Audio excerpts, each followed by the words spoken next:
I met with a lot of enormously interesting people from different countries, from different cultures, and share our experience, our problems, about our best practices. That's my ambition to join this network. I'm a second year PhD student, so I'm very new, and I'm now meeting people who, up until this point, have just been names on papers. So for young scholars, it's very, very precious to meet senior scholars.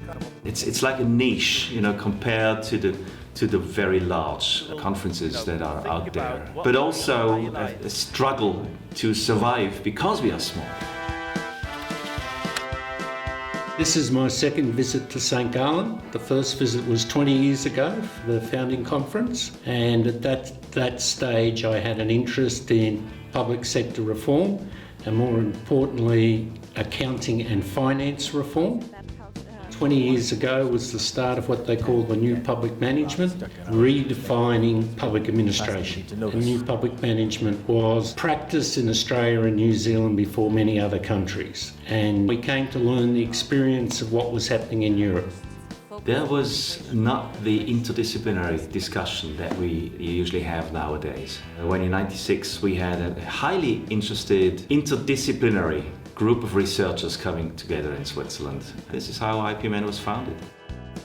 My own personal involvement at IPMN started when I was living in Fiji. It's called Governance Advisor, trying to adopt elements of the new public management or modern governance regime. One of the things that I felt was very isolated when I was in Fiji, because I was there and I had government officials and some university people to talk to, but I felt I was cut off from the international community of people that were doing this work. And so then I discovered IPMN. It was a very important professional moment for me because I made that connection with an international community of people that were struggling with the same challenges in different parts of the world.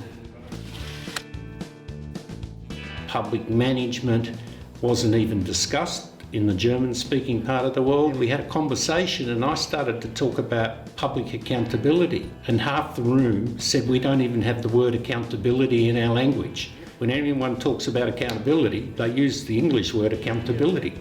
Initially, we've been talking about administrative sciences. It could be for public and private. We've been talking about public administration. It evolved to private management and public management. I belong to the school that thinks that public management is a separate branch of the managerial sciences. So it's a broader perspective. Public management becomes part of a political system.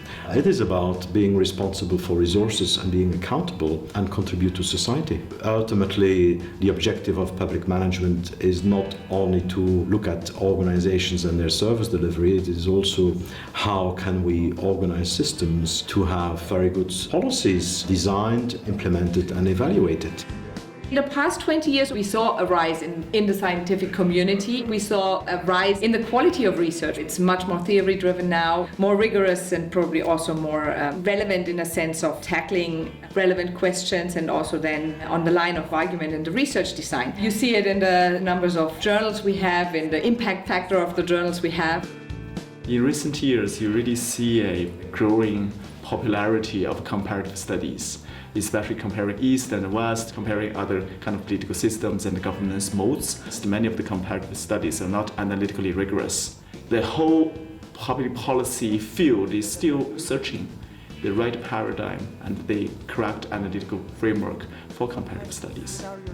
The new public management as a field of research got less interesting than it was 20 years ago. We have the International Public Management Journal, we have the review, we have the conferences. On the other hand, what are the new topics of the International Public Management Network? That is the challenge for this network. When you define yourself with the topic and the topic grows out, what do you do?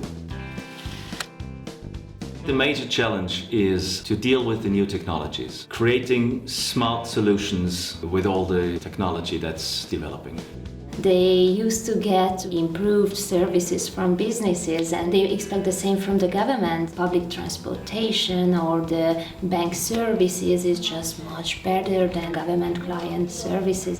Even poor countries and post-conflict countries have put in place financial management information systems that take their budgeting and expenditure data and put it into some kind of online platform. That has made a big difference in improving accountability. Another way that IT can help is to get better information out to university researchers, think tanks, civil society groups, so that they can hold the executive in their country to account.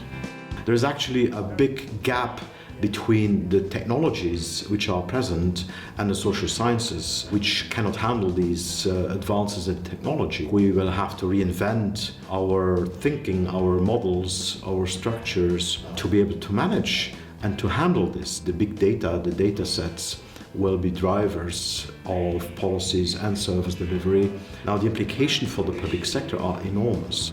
Obviously, Asia is still kind of lagging behind in terms of GDP per capita. Its economic growth is slowing down, but the shining part of it is IT technology. China and Hong Kong and other parts of Asian countries actually taking a lead. They use this, social media to update the citizenry, to interact with the citizens, and it has been proved quite popular.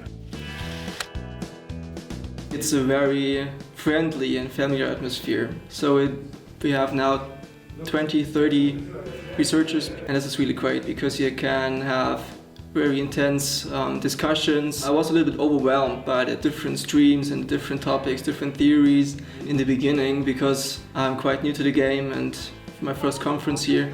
I come from a business school, so just to come to a place where everyone is just talking about public sector and public managers and public administration, where it is so small and it is a network rather than just a huge gathering, a huge mass of people. I can talk to the same people, I can have time with the same people.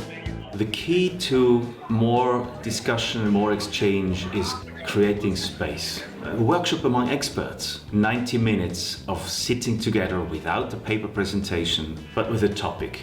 It's like an explosion in your brain when you hear all these colleagues come up with their ideas and their experiences, and it's in a relaxed atmosphere. I think that's the point. We are friends, we're colleagues, we're here to exchange, we're here to learn from each other, and we don't have to produce. It's not an output delivery organization.